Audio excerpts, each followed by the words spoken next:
বন্ধুরা সবাই কেমন আছে? চলে এসেছি সম্পা রান্নাঘরে নতুন একটা রেসিপি নিয়ে। আজকে আমি বানাবো গোটা আলুর দম। শীতের সময় এই ছোট ছোট আলু পাওয়া যায়, সেই জন্য গোটা আলু নিয়েছি। গোটা আলুর দম বানাবো। কিভাবে বানাই চলুন দেখে নেওয়া যাক। প্রথমে আমি গোটা আলু নিয়ে নিয়েছি ছোট ছোট, ভালো করে ধুয়ে নেব, ধুয়ে সিদ্ধ করে নেব। বন্ধুরা দেখুন গোটা আলুটাকে আমি ধুয়ে নিয়েছি। এবার আমি বটিতে এইভাবে বটির পেছন দিক দিয়ে এইভাবে ছাড়িয়ে নেব।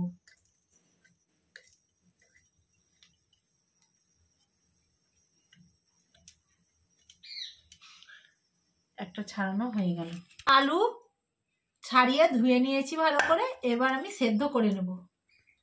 সেদ্ধ করার জন্য কুকারে দিয়ে দিয়েছি।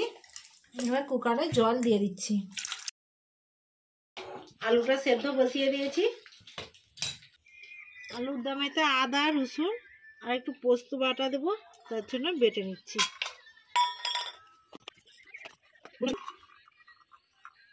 আলুর দমের জন্য আদা রসুন আর পোস্তটা বেটে নিচ্ছি।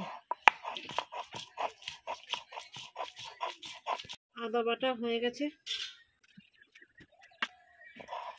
রসুন বেটে নিচ্ছি।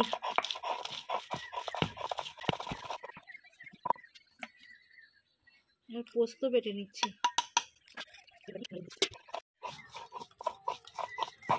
পোস্ত বেটে নিচ্ছি।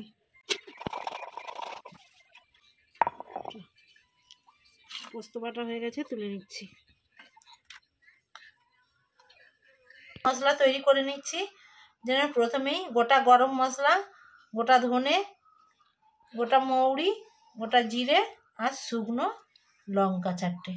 এবার মশলাগুলোকে ভেজে নেব, শুকনো কোড়াতে ভেজে নেব।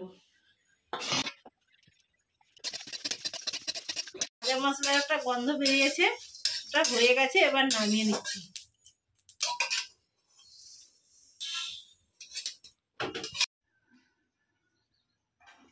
নামিয়ে নিয়েছি। এখন গরম আছে, ঠান্ডা হয়ে গেলে গুঁড়ো করে নেব। সরষের তেল দিয়ে দিচ্ছি, তেজপাতা দিয়ে দিচ্ছি, পেঁয়াজ দিয়ে দিচ্ছি,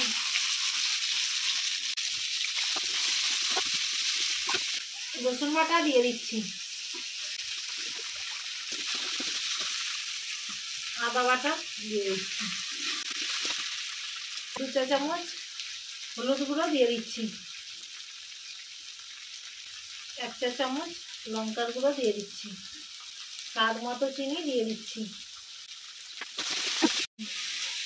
টমেটো কুচি দিয়ে দিচ্ছি, কাশ্মীরি লঙ্কার গুঁড়ো দিয়ে দিচ্ছি, অল্প পরিমাণে জল দিয়ে দিচ্ছি,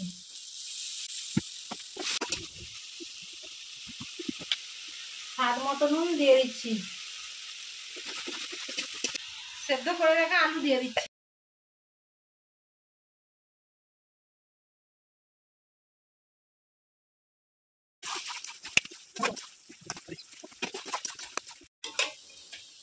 পোস্ত বেটে রেখেছিলাম দিয়ে দিচ্ছি।